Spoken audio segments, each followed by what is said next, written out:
अस्सलाम वालेकुम स्टूडेंट्स। हम अपना दूसरा लेक्चर शुरू करते हैं। पहला लेक्चर दे चुका हूं मैं इस चैप्टर के बारे में। दूसरा लेक्चर ओलिगोस्क्राइड्स, पॉलीसेकेराइड्स और प्रोटीन्स के बारे में है। तो ओलिगोस्क्राइड्स क्या होते हैं? ओलिगोस्क्राइड्स 2 to 10 मोनोसेकेराइड यूनिट देते हैं, लेस स्वीट इन टेस्ट होते हैं और लेस सोलुबल होते हैं। इनको डाइसेकेराइड्स, ट्राइसेकेराइड्स जितने मोनोसेकेराइड्स के यूनिट्स देंगे उस लिहाज से इन्हें क्लासिफाई किया हुआ है। अगर 2 देंगे तो डाइसेकेराइड्स, 3 देंगे तो ट्राइसेकेराइड्स वगैरह। मोस्ट कॉमन हमारे पास डाइसेकेराइड्स हैं। डाइसेकेराइड्स की एग्जांपल मैं आपको दे रहा हूँ नीचे, सुक्रोज, लैक्टोज, माल्टोज वगैरह वगैरह वगैरह। और इनका जनरल फॉर्मूला डाइसेकेराइड्स का क्या होगा? C12H22O11। वाटर की हाइड्रोलिसिस होगी और 2 डिफरेंट मॉलिक्यूल्स देंगे।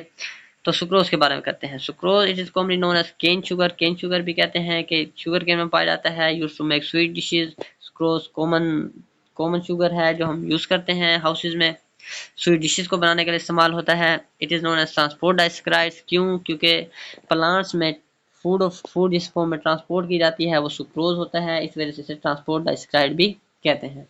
ये हाईली सोलुबल इन वाटर होता है, ट्रांसपोर्टेड इन हायर कंसंट्रेशन में ट्रांसपोर्ट हो सकता है और हाईली सोलुबल होता है। इसी वजह से ही इसे as a transport material use करते हैं। इट इज अनरिएक्टिव, रिएक्टिव नहीं होता। Form by reaction of alpha glucose and beta fructose. Alpha glucose और बीटा फ्रक्टोज के लिए एक्शन से हमारे पास ये बनता है। जबकि डेवलप कौन सा लिंक होता है? Alpha 1,2 glycosidic linkage. इसको प्लीज याद कर लें, अल्फा 1,2 ग्लाइकोसिडिक लिंकेज। माल्टोज को पढ़ते हैं। It is known as malt sugar, produce by breakdown of starch and glycogen. Starch और ग्लाइकोजन की ब्रेकडाउन से जो हमारे पास डाइसेकेराइड ऑब्टेन होता है उसे माल्टोज कहते हैं। इसे माल्ट शुगर भी कहते हैं। It is found in germinating seeds. It is found by condensation of 2 alpha glucose. 2 alpha glucose मिलकर ये बनाते हैं। इसमें होगा अल्फा 1,4 ग्लाइकोसिडिक लिंकेज। उसमें था अल्फा 1,2 ग्लाइकोसिडिक लिंकेज, इसमें है अल्फा 1,4 ग्लाइकोसिडिक लिंकेज। लैक्टोज के बारे में कहते हैं, इसे मिल्क शुगर कहते हैं। Condensation of beta glucose and beta galactose. Beta glucose and beta galactose developing beta 1,4 glycosidic linkage. सिर्फ और सिर्फ सुक्रोज में 1,2 है, जबकि इन दोनों में 1,4 ग्लाइकोसिडिक लिंकेज है। It is found in milk में पाया जाता है। उसके बाद पॉलीसेकेराइड्स पाए जाते हैं। पॉलीसेकेराइड्स क्या करते हैं? 10 से अगर ज्यादा यूनिट्स अगर हमें यील्ड करेंगे ऑन हाइड्रोलिसिस तो वो पॉलीसेकेराइड्स होंगे। प्रॉपर्टीज क्या है? टेस्टलेस होते हैं, इनसोलुबल इन वाटर होते हैं, अमोर्फस इन नेचर होते हैं, क्रिस्टलाइन नहीं होते। Condensation of only one type of monosaccharides yield homopolysaccharides. Homopolysaccharides क्या करते हैं? सिर्फ एक ही टाइप का मोनोसेकेराइड देते हैं, जबकि जो हेट्रोपॉलीसेकेराइड होते हैं वो 2 और मोर काइंड्स ऑफ मोनोसेकेराइड्स को यील्ड करते हैं। तो इसे क्या कहते हैं? होमो और हेट्रोपॉलीसेकेराइड्स। होमो में एग्जांपल आ जाती है स्टार्च, ग्लाइकोजन, सेलुलोज, काइटन, जबकि हेट्रो में आ जाती है अगर, pectin, peptidoglycan and etcetera. Rigid monosaccharide units on complete hydrolysis पर बिल्कुल मोनोसेकेराइड यूनिट्स देते हैं, 10 से ज्यादा देते हैं। They play as storage role. Starch और ग्लाइकोजन स्टोरेज रोल के तौर पर काम करते हैं। स्टार्च प्लांट्स में, ग्लाइकोजन एनिमल्स में फूड के तौर पर काम करते हैं जिस तरह स्टार्च करता है। एंड स्ट्रक्चर रोल जैसे कि cellulose and chitin. Cellulose cell wall बनाता है, काइटन भी फंगल सेल वॉल बनाता है। उसके बाद they large size and small solubility exert no osmotic influence and can be stored easily. चूंकि ये इनका साइज लार्ज होता है और इतने सॉल्युबल नहीं होते तो ऑस्मोटिक इन्फ्लुएंस एग्जर्ट नहीं करते, ऑस्मोटिक प्रेशर डेवलप नहीं करते विद इन द सेल और इसी वजह से इजीली स्टोरेबल होते हैं। All polysaccharides and sucrose are non reducing in nature. जितने भी पॉलीसेकेराइड्स हैं और सुक्रोज हैं ये नॉन रिड्यूसिंग है, जबकि all monosaccharides maltose and lactose are reducing in nature. याद रखनी है कि कौन नॉन रिड्यूसिंग है। फिर बताता चलूं, पॉलीसेकेराइड्स और सुक्रोज नॉन रिड्यूसिंग है, monosaccharides, maltose and lactose are reducing in nature. Classification में बात आए, स्टार्च के बारे में पढ़ें तो it is form by condensation of hundreds of alpha glucoses and play storage role in plants. Alpha glucoses की कंडेंसेशन से बनता है, मेनली स्टोर्ड होता है किसमें? रूट्स में, स्टेम्स में, लीव्स में। Cereals, grains and potato tubers are rich sources of starch. Rich sources of starch क्या है? Cereals, grains and potato tubers. उसके बाद आता है starch is digested in oral cavity and small intestine by an enzyme known as amylase. Oral cavity में salivary amylase, जबकि intestine में amylase, intestinal amylase it can be called. It is first converted into maltose, पहले maltose में convert होता है, maltose के बाद हमारे पास glucose में convert होता है. It gives blue color in iodine test. iodine test में blue color देता है. इसकी दो types हैं, amylose और amylopsin. amylose unbranched होता है, यानी कि linear structure होता है, इसमें 1,4 glycosidic linkage होता है. और जबकि अमाइलोज जो है ये हॉट वाटर में सोलुबल होता है, जबकि कोल्ड वाटर में नहीं होता. अमाइलोप्सिन पे बात करें तो वो ब्रांच्ड होता है, इनसॉल्युबल होता है in both hot and cold water, और लिंकेज इसमें बोथ 1,4 भी होता है और 1,6 भी होता है. ग्लाइकोजन पे बात करें, ये भी अल्फा ग्लूकोज का पॉलीमर है, इसमें भी दोनों 1,4 भी लिंकेज पाया जाता है, 1,6 भी पाया जाता है. अमाइलोप्सिन की सिमिलर स्ट्रक्चर है, लेकिन मोस्ट ब्रांचिंग होती है देन अमाइलोपेक्टिन. अमाइलोपेक्टिन से ज्यादा इसमें ब्रांचिंग होती है. It is known as animal starch. Animal starch क्यों कहते हैं? क्योंकि ये एनिमल में मेनली स्टोर्ड जो हमारे पास कंपाउंड होता है वो ग्लाइकोजन होता है. किसमें होता है? लीवर और मसल्स में स्टोर्ड होता है.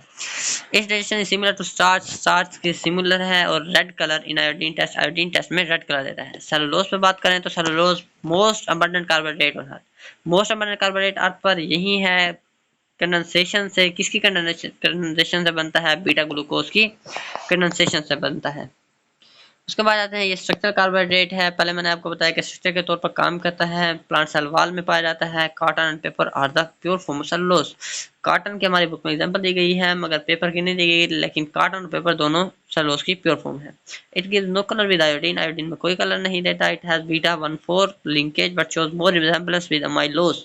अमाइलोज के साथ रिजेम्बलेंस शो करता है. क्यों करता है? क्योंकि स्ट्रक्चरल लीनियरिटी, लीनियर स्ट्रक्चर की वजह से रिजेम्बलेंस शो करता है. काइटन पे बात करें, काइटन भी हमारे कार्टन में दिया हुआ है, तो काइटन को भी डिस्कस कर लेते हैं. It is second most abundant carbohydrate on earth. First है हमारे पास सेलुलोज और सेकंड मोस्ट अबंडेंट कार्बोहाइड्रेट हमारे पास काइटन है. It is also structure carbohydrate. ये भी स्ट्रक्चर कार्बोहाइड्रेट है. फंगल सेल वॉल में पाया जाता है. इसे फंगल सेलुलोज भी कहते हैं. पॉलीमर किस चीज का है? पॉलीमर है N acetyl glucose amine having beta 1,4 linkage. N-acetyl glucosamine का पॉलीमर है. It is unbranch and modified form of glucose. Glucose में क्योंकि नाइट्रोजन ऐड है, एसिटाइल ग्रुप पे ऐड है, तो इसी वजह से इसे कहते हैं मॉडिफाइड फॉर्म ऑफ ग्लूकोज. और ये क्या होता है? अनब्रांच होता है. प्रोटीन्स पे बात करें तो ये मरूजी आ चुकी है कि protein is a dash component of cell. Protein is a structure component of cell. किस किस चीज का बनाता है? C, carbon, hydrogen, oxygen and nitrogen. It is polymer of amino acids and polypeptide chains. Polypeptide chains और amino acids का polymer है. Amino acids के बारे में थोड़ा डिस्कस कर लें. These are building blocks of proteins. 20 form proteins in human body. Amino acids की 20 फॉर्म ह्यूमन बॉडी में बनाती है. क्या प्रोटीन्स बनाती हैं? About 170 types of amino acids are found in real form, out of which 25 are involved in functioning. 170 पाए जाते हैं, जबकि उसमें से 25 इन्वॉल्व होते हैं फंक्शनिंग में, लेकिन ह्यूमन बॉडी में 20 फंक्शनल होते हैं. अब अमीनो एसिड की स्ट्रक्चर पर बात करें तो अल्फा कार्बन होता है, जिसके ऊपर हाइड्रोजन ग्रुप भी अटैच होता है, कार्बोक्सिल ग्रुप भी अटैच होता है, अमीनो ग्रुप भी अटैच होता है और आर ग्रुप भी अटैच होता है. हर अमीनो एसिड दूसरे अमीनो एसिड डिफरेंट इस वजह से होता है due to R group. R group की वजह से, R is a variable group, इसी वजह से डिफरेंट होता है.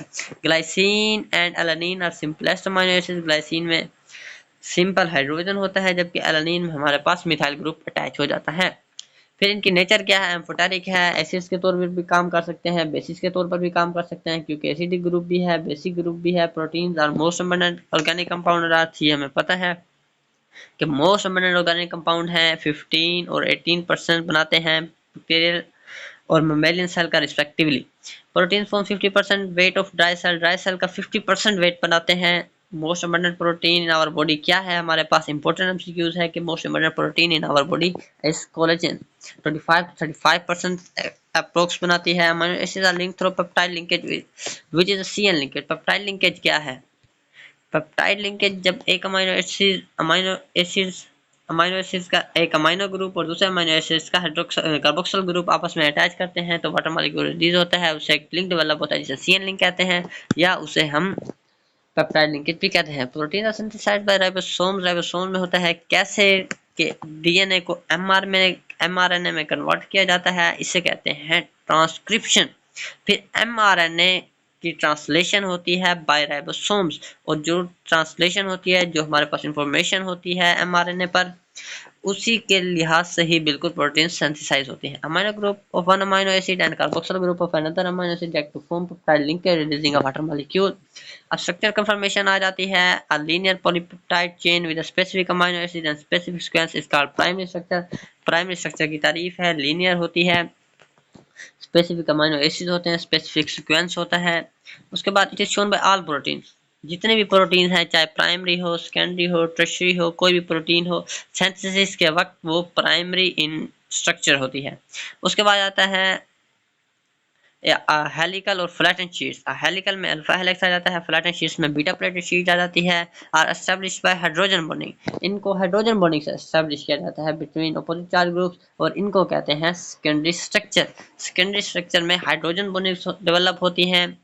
हेलिकल की एग्जांपल अल्फा हेलिक्स है, फ्लैटेंड शीट्स की एग्जांपल बीटा प्लेटेड शीट है। अल्फा हेलिक्स क्या है? Alpha helix formed again and again by ionic and disulfide bridges to form a global structure। अब टर्शियरी स्ट्रक्चर की बात की गई है कि alpha helix is uniform geometric structure with 3.6 amino acid per each turn. Uniform geometric structure है, 3.6 amino acid होते हैं ईच टर्न में। अल्फा हेलिक्स के बारे में थोड़ा आपको इंट्रो दे रहा है, चलो उसके बाद कहता है कि alpha helix fold again and again करती है डाइसल्फाइड और आयनिक ब्रिजेस के जरिए, और क्या बनाती है? ग्लोबल स्ट्रक्चर बनाती है, जिसे टर्शियरी स्ट्रक्चर कहते हैं। इस बात को याद रखें कि टर्शियरी स्ट्रक्चर में आयनिक और डाइसल्फाइड ब्रिजेस होते हैं। जबकि जब एक से ज्यादा ग्लोब्यूल मिलते हैं और हाइड्रोफोबिक इंटरेक्शंस क्रिएट करते हैं तो उसे क्वार्टरनी स्ट्रक्चर कहते हैं। क्वार्टरनी स्ट्रक्चर में हाइड्रोफोबिक इंटरेक्शंस होती हैं, हाइड्रोजन बॉन्डिंग्स होती हैं, आयनिक बॉन्ड्स होते हैं, और सल्फाइड ब्रिजेस होती हैं, डाइसल्फाइड ब्रिजेस। हमारे सीक्वेंस नेसेसरी है, हर प्रोटीन का अपना सीक्वेंस होता है। अब एफ सेंगर ने क्या किया? डिस्कवर किया सीक्वेंस ऑफ इंसुलिन। इंसुलिन के 51 अमीनो एसिड हैं, 2 चेन हैं, एक 30 अमीनो एसिड और एक 21 अमीनो एसिड की। सिकल सेल एनीमिया में क्या होता है? सिकल सेल एनीमिया में जो पोजीशन 6 है बीटा चेन में, बीटा चेन में पोजीशन 6 पर ग्लूटामिक एसिड की जगह वैलिन आ जाता है। इसी वजह से उसकी फंक्शन खराब हो जाती है, डिस्टर्ब हो जाती है, और इसी वजह से वो ऑक्सीजन को सही ट्रांसपोर्ट नहीं कर सकता और खून की कमी हो जाती है। This hemoglobin consists of 4 chains, 2 alpha and 2 beta. Each alpha chain consists of 141 amino acids, while each beta chain consists of 146 amino acids. Red blood sales के बारे में बात करें तो ये डिस्क शेप्ड होते हैं, नट्स की तरह दिखते हैं, इनके सेंटर में होल होता है।